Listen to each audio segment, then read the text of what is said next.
Salut les disciples de la boxe, c'est Jean-Charles, on se retrouve pour une nouvelle vidéo d'avant-combat. On va parler du combat qui aura lieu ce week-end entre Gervonta Davis et Leo Santa Cruz. Donc, est-ce que ce combat-là, il vaut le coup d'être regardé? En fait, je suis un peu tiraillé, je suis un peu partagé. Parce que d'un côté, j'ai des arguments qui font que ce combat, je trouve que c'est intéressant, je trouve que c'est une belle affiche. Et en même temps, j'ai plusieurs arguments qui vont m'amener, pas à conclure, mais à vous dire que je suis pas si excité que ça. Donc, on va développer dans cette vidéo-là, je vais vous donner donc, les arguments et les contre-arguments.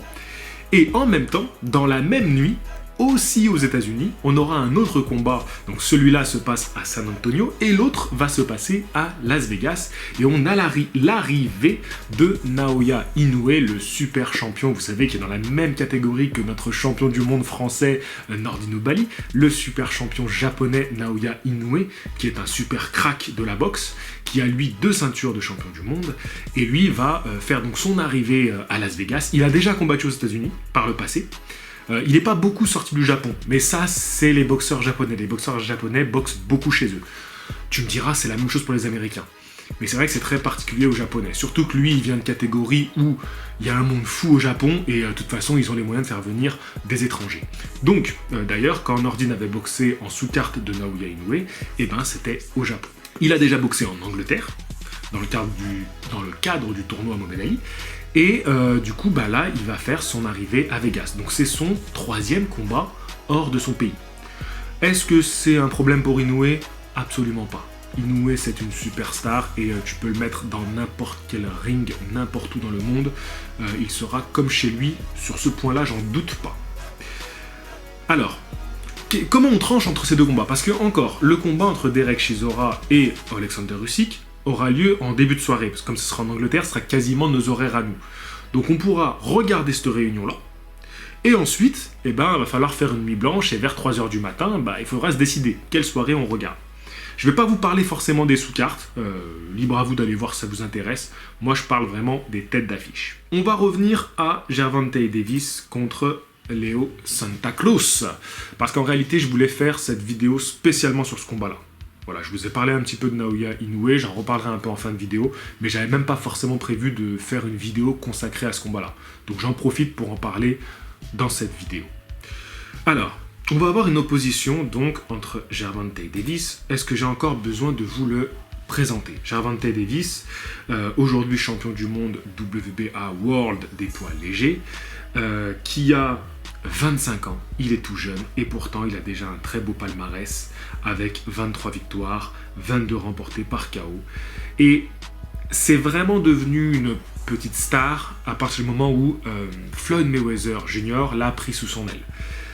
La relation qu'il a avec Floyd Mayweather, je la trouve quand même assez particulière, assez singulière, et j'ai l'impression que Floyd est attaché à Gervonta.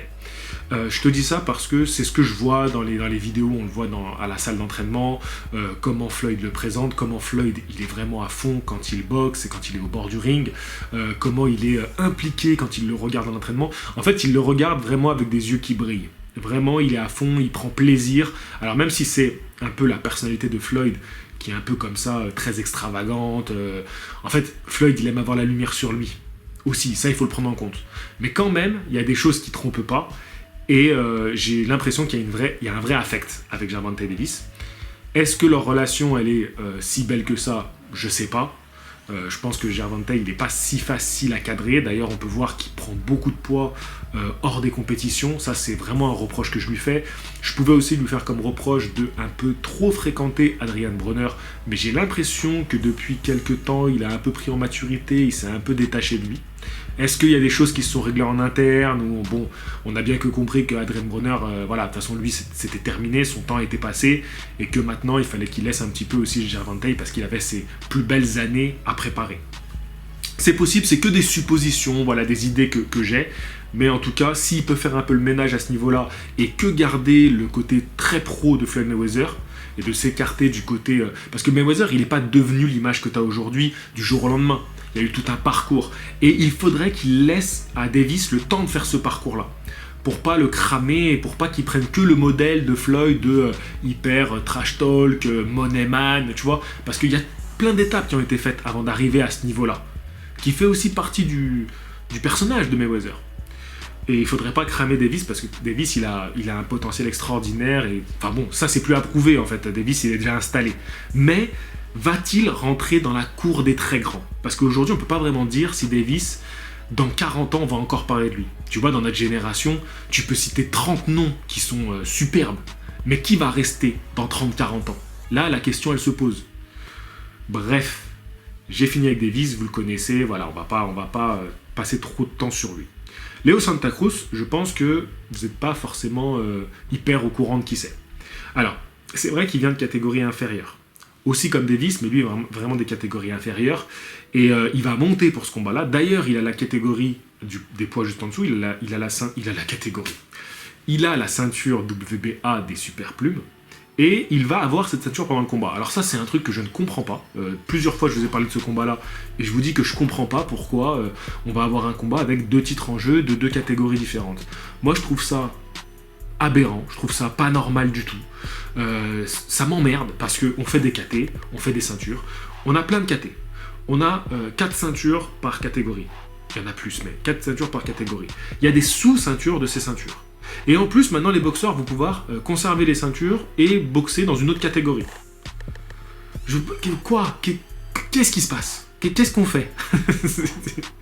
Je comprends plus. J'en ai marre. Non, alors calmez-vous, calmez-vous. Non, mais d'accord, non, écoutez, calmez-vous. Donc, à voir en quel poids ils vont boxer, mais logiquement, ce serait le poids de la catégorie des légers. Je pense qu'ils vont boxer dans ce poids-là. Bref, je vous parle de ça, mais je vous présente pas du tout Leo Santa Cruz. Leo Santa Cruz, il a été vraiment connu du grand public quand, j'ai envie de dire, non, il était connu, mais les combats qui sont à retenir dans sa carrière, qui vraiment, si vous voulez découvrir Leo Santa Cruz, je vous invite à aller voir ses combats contre Abner Mares et ses combats contre Carl Frampton. Donc 2 combats à chaque fois. Contre Carl Frampton, super boxeur. Encore contre Abner Mares, c'est un peu moins beau en termes de boxe, mais c'est des combats, les gars, c'est des mitraillettes, ils s'envoient des centaines de coups en pleine tronche. C'est à toi, à moi, jusqu'à qu'un des deux cède. Mais Carl Frampton, c'est quand même une opposition de style un peu différente. C'est une opposition de style, en fait, un peu différente. S'il y a opposition de style, c'est forcément 2 styles différents. Sinon, il n'y a pas opposition. Donc du coup, c'est des combats qui sont un peu plus intéressants en termes de boxe, de technique, de tactique à observer. Et en même temps, c'est des combats où ça envoie. Parce que bon, tu connais l'école mexicaine. Hein. Voilà, je vais pas t'apprendre, mais Leo Santa Cruz, c'est l'école mexicaine. Et face à lui, t'as un Anglais, oui c'est ça, Carl Frampton, et lui c'est encore une autre école de boxe, et ça donne un très beau combat, 2 combats, donc il va perdre le premier, et il va prendre sa revanche sur Carl Frampton, oui c'est bien ça. Donc il reste sur une belle série de victoires, hein. Leo Santa Cruz il a pris sa revanche contre Carl Frampton, par la suite il a fait un 2e combat contre Abner Mares, donc voilà, non, il est sur une belle série, pour ça il n'y a rien à dire. Lui a 32 ans, un peu plus âgé, il comptabilise 37 victoires, 19 remportés par KO, un match nul et une défaite. C'est une belle affiche, voilà. Pour ça, il n'y a rien à dire, c'est une belle affiche. T'as 2 champions, t'as 2 beaux palmarès, ils ont fait des beaux combats, ils ont des styles vachement différents. Vraiment, l'un et l'autre, c'est des styles complètement, pas opposés, mais très très différents, même un morphotype très différent. Gervonta Davis, c'est petit, un peu trapu, et Leo Santa Cruz, il est plutôt grand, assez longiligne, plutôt fin. Donc vraiment, ils sont très opposés. Tu vois, en plus, c'est l'américain contre le mexicain. Voilà, tout y est pour faire une affiche qui est excitante. Donc à ce niveau-là, rien à dire. L'affiche, oui, elle aurait pu me plaire. Pourquoi cette affiche me laisse quand même sur ma faim? Eh ben, elle me laisse sur ma faim parce que j'ai l'impression que ce coup-là, on nous l'a trop fait. Je m'explique. Par des exemples, parce que s'il y a que les exemples qui parlent. Guillermo Rigondeaux contre Vassili Lomachenko. Pareil, l'affiche est belle. Rien à dire, l'affiche est belle. Bel combat. Mikey Garcia contre Errol Spence Jr. L'affiche était belle. Mais le combat. Voilà. Et c'est un truc qui est récurrent dans la boxe. Je suis sûr que tu vas me trouver d'autres exemples dans les commentaires. Et là, on va en ravoir. On va avoir Terence Crawford qui va faire son retour contre Kell Brook. L'affiche peut être belle, mais je pense que le combat va être dans le même ton des combats que j'ai cités juste avant. Devin Haney contre Gamboa. Pareil. je vois pas Gamboa créer la surprise. L'affiche est pas si dégueulasse. Et ça me paraît compliqué quand même. Il me semble avoir un manque d'équilibre. Et là, j'ai peur que ça soit exactement le même profil. Et ce qui me pose encore plus souci, c'est que Gervonta Davis, il nous a déjà fait le coup avec Gamboa. L'affiche en soi était pas dégueulasse. Finalement, le combat a pas été dégueulasse. Mais, au-delà de l'affiche, il y avait assez peu d'espoir que Gamboa crée la surprise. Gamboa, depuis son combat contre Terence Crawford, qui a dû forcément lui laisser des traces terribles, voilà, il a jamais vraiment su revenir. Sans être méchant pour lui, hein, c'est un boxeur que j'aimais beaucoup à l'époque, il m'a régalé contre Davis, vraiment, franchement rien à dire, je l'ai trouvé courageux, je trouve qu'il allait au bout de lui-même, donc non, rien à dire. Mais Davis, on en parle comme de la superstar qui va taper Lomachenko, qui aurait pu être celui qui allait taper Lomachenko avant qu'il perde contre Lopez.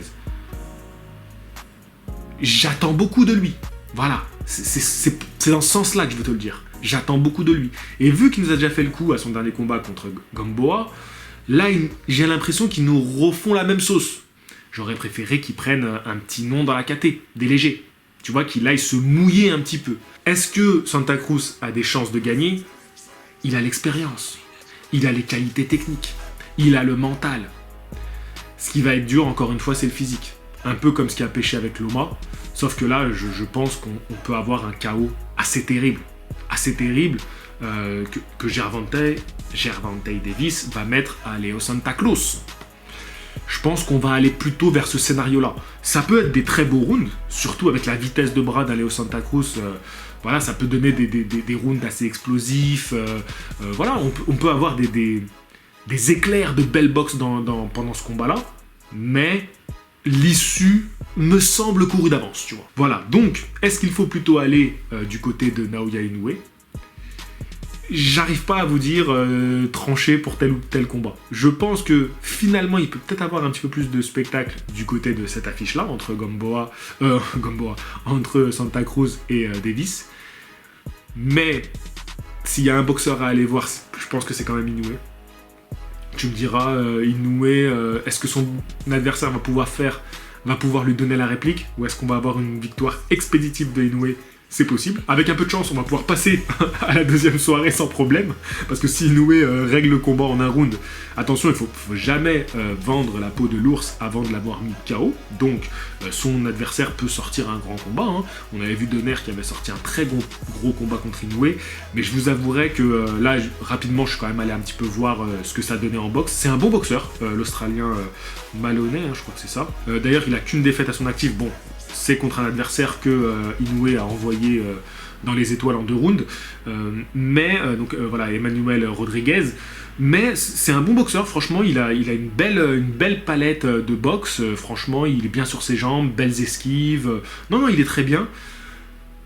Mais je vous cache pas que en termes de vitesse et de punch, il va pas rivaliser avec Inoue. Même, je regardais un peu le manque d'activité, je me disais, ouais, c'est vrai, Inoue, ça fait 1 an qu'il n'a pas boxé, l'autre, il a quand même boxé en 2020, il a 3 combats en 2019. Ça suffira pas. Très sincèrement, je pense que ça suffira pas. On parle d'Inoue. Hein. À Inoue, ça va vite. Ça fait mal pour cette catégorie-là. Il a montré contre Donner qu'il savait aller à la guerre quand il fallait y aller. Non, je pense qu'il va être dans une super forme. Il va être dans une forme olympique. Après, la boxe, ça reste la boxe. Maloney, il va venir pour faire le combat de sa vie. Hein. On dit souvent, oui, il vient pour le chèque. Mais tu viens aussi pour faire le combat de ta vie. Hein. C'est quand tu prends un très gros nom comme ça, on dit souvent, ouais, ils y vont pour le chèque. Oui, tout le monde va pour le chèque. Hein. Tout le monde va pour le chèque, poteau. Mais tu vas aussi pour l'heure de gloire. L'heure de gloire. Tu fais le combat de ta vie. Tu peux pas me dire qu'au fond de tes tripes, il n'y a pas une petite flamme qui commence à prendre en te disant « Putain, mais si je l'envoie derrière les cordes, je suis la star demain. Faudrait tout le monde parle de moi. » T'as forcément ça en toi, non? Bah, franchement, entre nous. Voilà, donc il peut y aller en faisant le combat de sa vie. Après, c'est plus dur en boxe, parce que quand t'arrives face à un mec qui te surclasse à tous les niveaux, qui va plus vite, qui tape plus fort, c'est sûr que peut-être que dans ta tête, disons que la flamme, elle se prend un gros seau d'eau dans la gueule, quoi. Ah ouais. Et puis après, t'as qu'une envie, c'est de vite retourner au vestiaire et, et commencer à aller pointer à Pôle emploi. Oui, ça peut arriver aussi. Mais bon, voilà. Même si vous savez que j'aime beaucoup les retournements de situation, les surprises dans la boxe, j'ai pas trop de doutes. Et pour le coup, j'ai plutôt envie de voir un Inoue qui nous signe un beau KO. Et après, qu'on nous fasse un combat contre Nordine ou Bali. C'est ce que j'aimerais. Et du côté de Davis, pareil, je veux voir un beau combat. Je veux voir un Leo Santa Cruz qui se défend bien. Mais je pense que Davis, voilà, maintenant, il faut qu'il passe à autre chose au niveau supérieur. Donc ça passe par une victoire. Il doit passer par une victoire et une belle victoire. Voilà, je vous donne un petit peu mon avis sur ces combats-là. Un prono. Est-ce que vous devez absolument vous lever dans la nuit pour regarder ces combats-là? Franchement, non. Est-ce que ça valait vraiment le coup que je fasse une vidéo pour parler de ces combats-là? Pas tant que ça, très sincèrement, voilà, je suis honnête avec vous. Vous me l'avez demandé en commentaire. Pour moi, le combat de ce week-end, très sincèrement, si vous devez choisir une soirée, regardez la soirée anglaise. Voilà, regardez la soirée anglaise avec Chisora contre Usyk. Peut-être que le combat va être un peu chiant, surtout comme beaucoup le pronostiquent avec une victoire de Usyk au point. Mais quand même, c'est le combat à regarder. Alors oui, sur la soirée de la nuit, de samedi à dimanche, il va sûrement y avoir des KO. Donc il y aura un peu plus de spectacle. Mais en termes d'équilibre d'affiche et d'intérêt pour la catégorie, bah c'est Chisora Usyk. Parce que là, derrière, celui qui va gagner ce combat-là, ça peut prétendre à un très gros fight. Donc oui, c'est le plus intéressant sportivement. Je pense, voilà, je pense. N'hésitez pas à me dire ce que vous en pensez. Mais voilà, en tout cas, ça vaut quand même le coup. Parce que voilà, on est des passionnés, je vais pas vous mentir. Moi, je vais être comme un dingue. Davis et Inoue, c'est des noms qu'on veut voir. C'est des noms qu'on veut voir boxer. Voilà, nous, on est des passionnés, on kiffe la boxe. Et c'est deux super boxeurs. Donc, ce week-end, ce sera nuit blanche. Et puis, c'est tout. Allez, les gars, je vous dis à la prochaine. Fighting! Je vais te dire un truc que tu sais déjà. Le soleil, les arcs-en-ciel, c'est pas le monde. Il y a de vraies tempêtes, de lourdes épreuves. Aussi grand et fort que tu sois, la vie te mettra à genoux et te laissera comme ça en permanence si tu la laisses faire. Toi, moi, n'importe qui. Personne ne frappe aussi fort que la vie. C'est pas d'être un bon cogneur qui compte. L'important, c'est de se faire cogner et d'aller quand même de l'avant. C'est de pouvoir encaisser sans jamais flancher. C'est comme ça qu'on gagne.